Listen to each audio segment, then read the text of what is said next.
안녕하세요. 책 읽어주는 에젤 강미경입니다. 군산 한사랑교회 이희규 목사님의 아내 이은숙 사모님이 목회 현장에서 경험하신 들꽃처럼 풋풋하고 아름다운 신앙 이야기 들꽃 사모의 노래에 한번 귀 기울여 보세요. 1980년 나는 인천 용류도 교회에서 목회하는 이희규 전도사와 결혼했다. 용류도 교회 앞에 해변 모래사장 언덕에는 해당화가 아름답게 피고 뒤편으로는 미류나무가 시원스럽게 늘어서 있었다.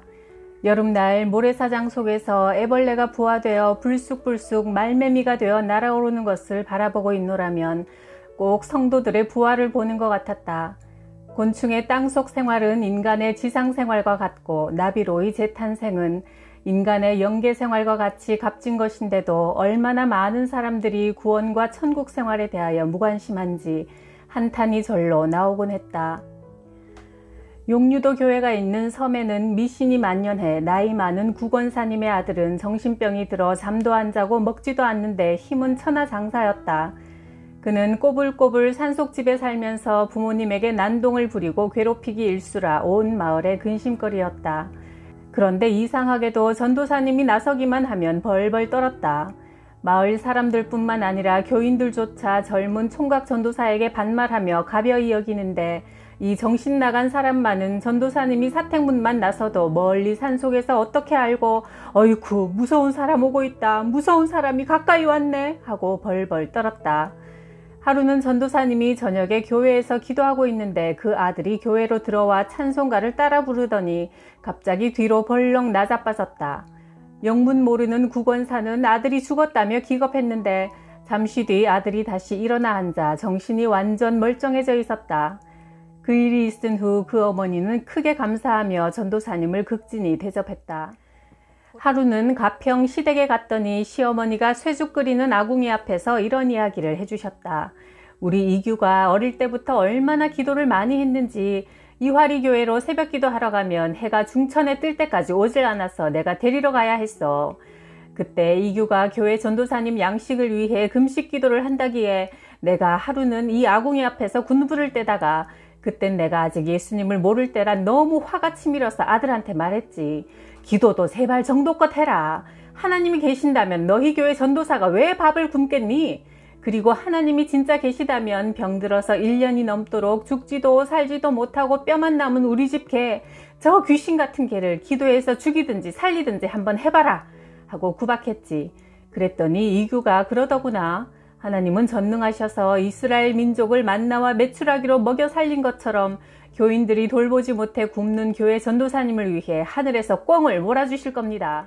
그리고 1년이 넘도록 병에 시달려 죽지도 살지도 못하고 개 귀신처럼 된 불쌍한 저 개도 책임지실 것입니다. 하며 아궁이 앞에서 기도를 하는 거야. 그때 나는 허구한 날 미친 소리만 한다고 아들을 향해 혀를 차며 아궁이에 군부를 계속 지폈지.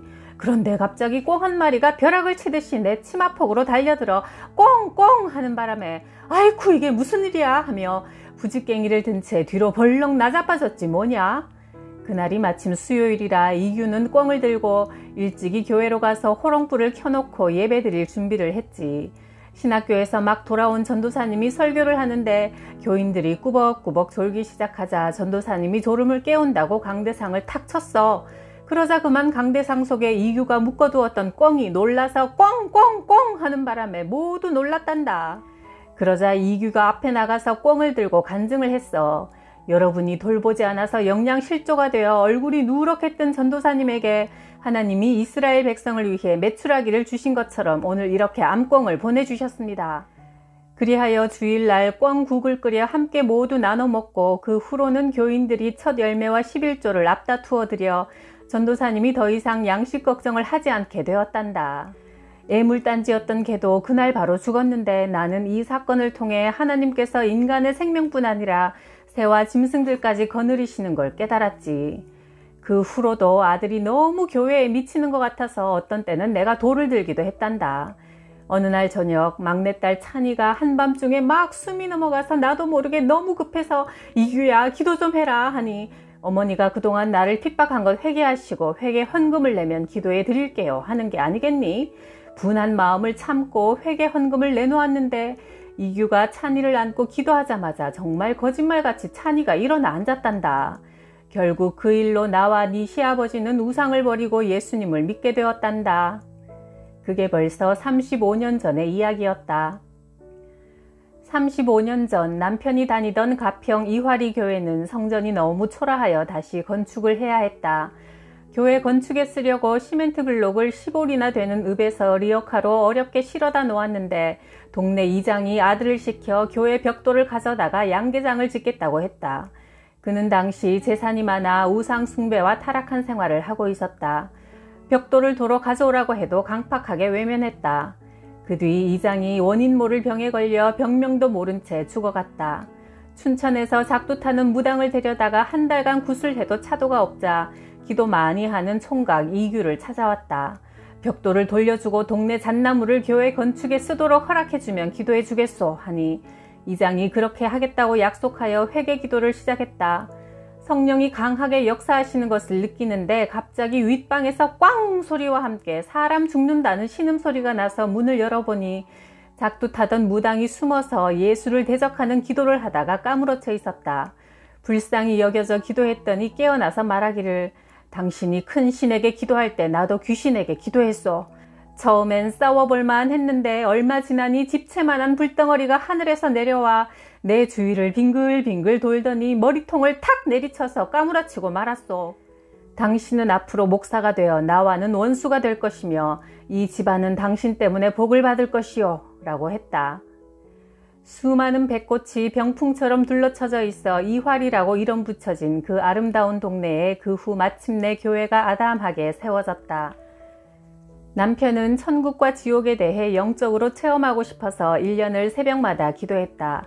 부자와 나사로 말씀처럼 이화리 동네에서 믿음이 있는 사람과 없는 사람이 일생을 어떻게 살다가 어떤 모습으로 어떻게 천국과 지옥으로 갈 것인지를 꿈이나 환상을 통해 보여주시기를 구했다.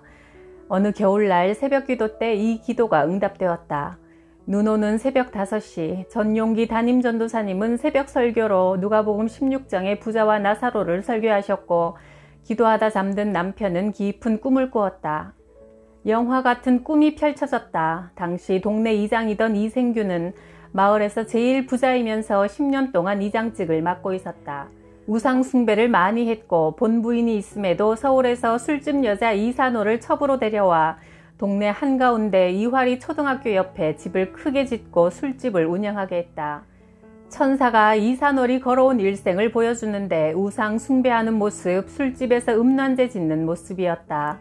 그리고 이장의 본부인은 매우 착하고 도통 말이 없는 사람이었는데 이산월이 구박하고 괴롭히고 시기하고 못 견디게 하자 그 고통을 감당 못한 본부인이 농약을 먹고 자살하는 것이 꿈에 보였다. 장면이 이어져 세월이 흘러 이산월이 회갑이 되었는데 이화리 초등학교 운동장에 멍석자리를 깔아놓고 잔치를 열었다. 온 동네 사람이 다 모여 구경하는데 조금 있으니 관광버스가 줄지어 수없이 오더니 문이 열리면서 한복 입은 기생 수백 명이 쏟아져 나왔다. 그러고는 이산월의 회갑상을 둘러싸고 춤추고 노래하는데 그 노랫소리가 어찌나 큰지 온 동네가 진동하게 울려 퍼졌다. 이화리 동네에서 전무후무한 요란한 회갑잔치가 끝나고 장면이 바뀌어 이산월이 죽을 병에 들자 자벌레 뛰듯이 팔딱팔딱 뛰다가 죽었다. 이산월의 영혼이 육체에서 벗어나니 공중 저편에서 집채만한 불덩이가 큰 소리를 내며 오더니 집 주위를 떠돌다가 이산월을 감싸고는 공중을 뱅글뱅글 돌아 밑으로 끌고 떨어졌다. 꿈에서 천사가 보여준 것처럼 실제로 이산월의 삶은 타락한 삶이었다. 교회에서 온 동네 집집마다 방문 전도할 때 이산월도 전도했으나 회개하지 않고 예배 한 번 안 드리고 살았다. 신기한 것은 이산월이 실제 회갑잔치 때 천사가 꿈에서 남편에게 보여준 그대로 이화리 초등학교에서 온 동네 사람을 초청했는데 기생들을 태운 관광버스가 서울에서 12대나 내려와서 서울 기생 수백 명이 동네가 진동하도록 노래하고 춤추었다. 나중에 알고 보니 첩인 이산월에게 사생아 아들이 하나 있었는데 서울에서 기생들을 관리하는 건달 깡패라 어머니 회갑잔치에 그렇게 많은 기생을 데려온 것이다. 그 뒤 이산월은 거지 나사로를 천대하며 살다가 죽어 음부에 떨어진 성경 속의 부자처럼 살다가 죽었다. 그와 반면 남편의 바로 옆집에 친척인 이승덕 집사님이 사셨는데 신앙심이 깊고 사랑이 많으며 겸손한 분이었다. 자녀는 7남매였고 큰아들 현직은 가평 군수로 10년을 재직했다. 동네에서 유복한 집으로 알려졌으나 부인이 성질이 난폭하고 불신앙자라 이 집사님을 몹시 핍박했다. 꿈에서 남편이 보니 해가 뉘엿뉘엿 저무는 광야에 갈대밭이 끝이 안 보이도록 펼쳐졌는데 좁은 길로 이승덕 집사님이 홀로 묵묵히 걸어가고 있었다. 가다가 지쳐서 막다른 자리에 무릎을 꿇고 앉아 내 영혼을 아버지 손에 부탁합니다 기도하고 옆으로 쓰러져 숨을 거두었다. 그의 영혼이 육체에서 벗어나자 하늘문이 열리고 천사의 찬양 소리가 울려 퍼지더니 황홀하게 아름다운 천사가 내려와 이승덕 집사님의 영혼을 감싸 안고 천국으로 매우 빠른 속도로 데려갔다. 남편이 그 꿈을 꾼 얼마 뒤 정말 이승덕 집사님은 자녀들을 7남매나 주고 집안이 풍족했음에도 부인의 핍박과 냉대 속에 병이 들어 매우 고독한 가운데 천국으로 가게 되었다. 몇 년 후 우리는 울진 덕신교회로 임지를 옮겼다. 교회 문을 열면 등대가 보였고 종소리가 바다 위로 멀리 퍼져나갔다. 이곳은 바닷가라 군부대가 많았다. 무교회주의자인 군종이 교회를 어지럽혀 놓아 우리가 이사 올 때 아무도 짐을 받으러 나오지 않았다. 짐을 쌓아놓은 상태에서 쓰러져 잠이 들었는데 그날 밤 우리 부부에게 하나님이 앞으로 일어날 일을 보여주셨다. 온 하늘이 어둠으로 덮이더니 이 마을을 지배하고 다스리던 마귀 세력들이 나타나 이곳은 내 땅인데 여기에 무엇하러 왔느냐 하여 보니 그 지역을 다 덮고도 남을 만한 어둠의 권세였다. 사탄이 지배하는 이곳은 너무나 비참했다. 무당들과 산당, 미신이 만연했다.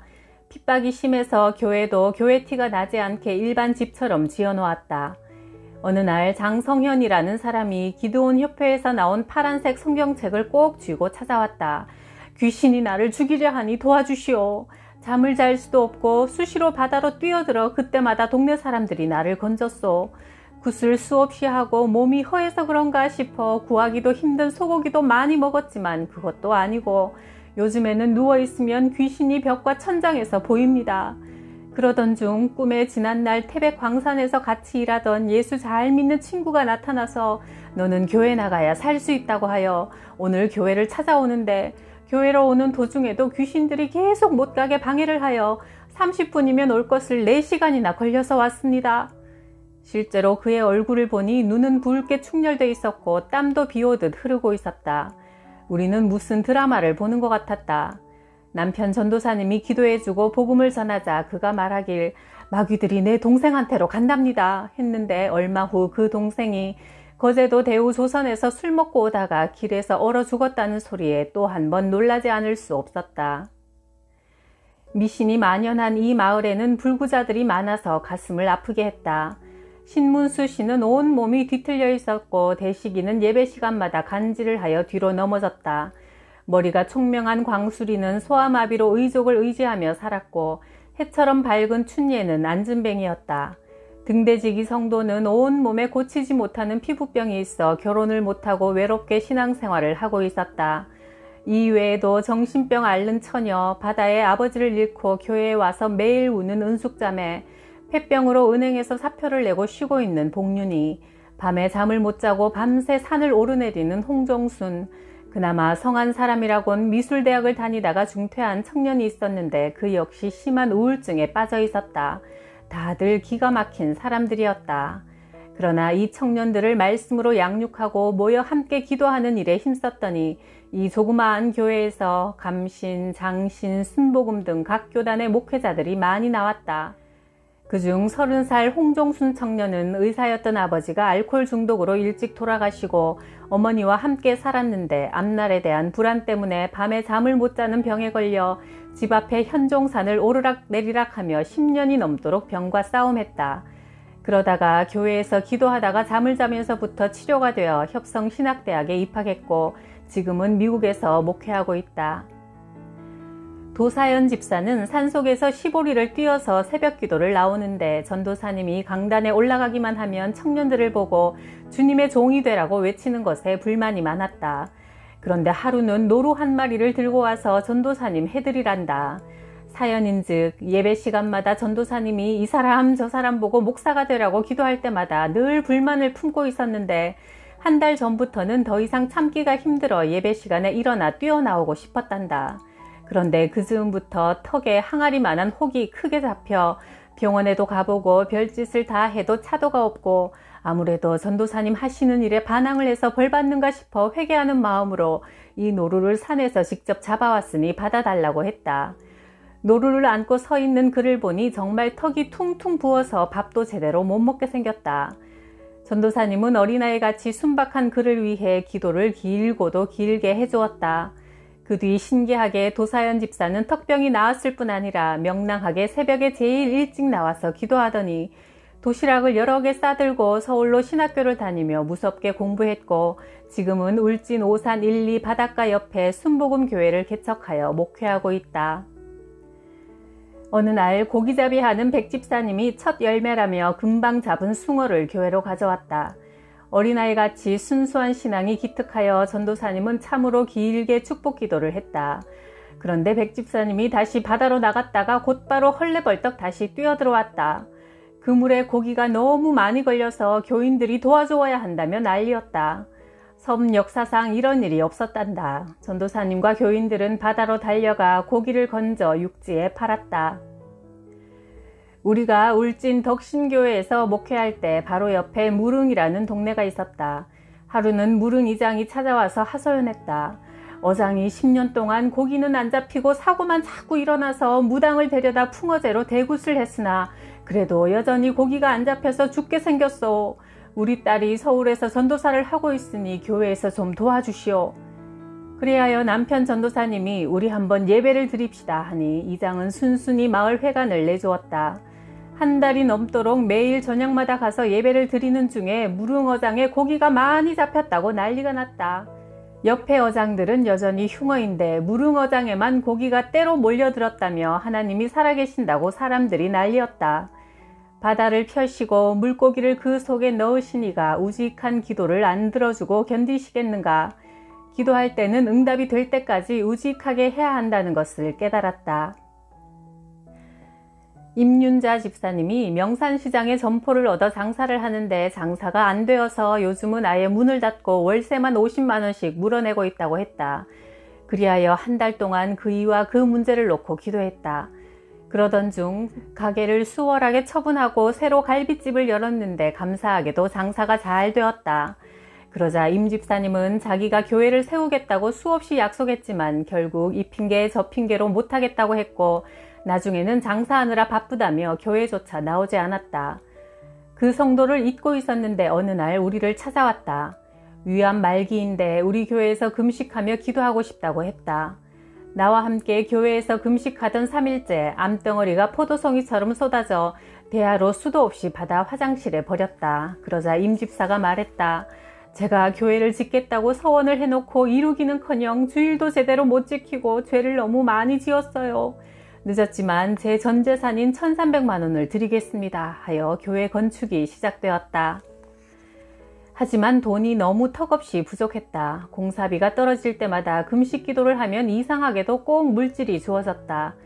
그러나 건축업자가 우리를 불신해 다른 곳에 공사는 하면서 우리 공사는 지연시키고 돈만 자꾸 달라고 했다. 그들과 밀고 당기는 피곤한 싸움이 계속되던 어느 주일 저녁 그들이 또 쳐들어와서 설교하러 나가는 목사님의 흰 셔츠에 피가 묻게 했다. 그 일이 있은 지 얼마 되지 않아 건축업자에게서 전화가 왔다.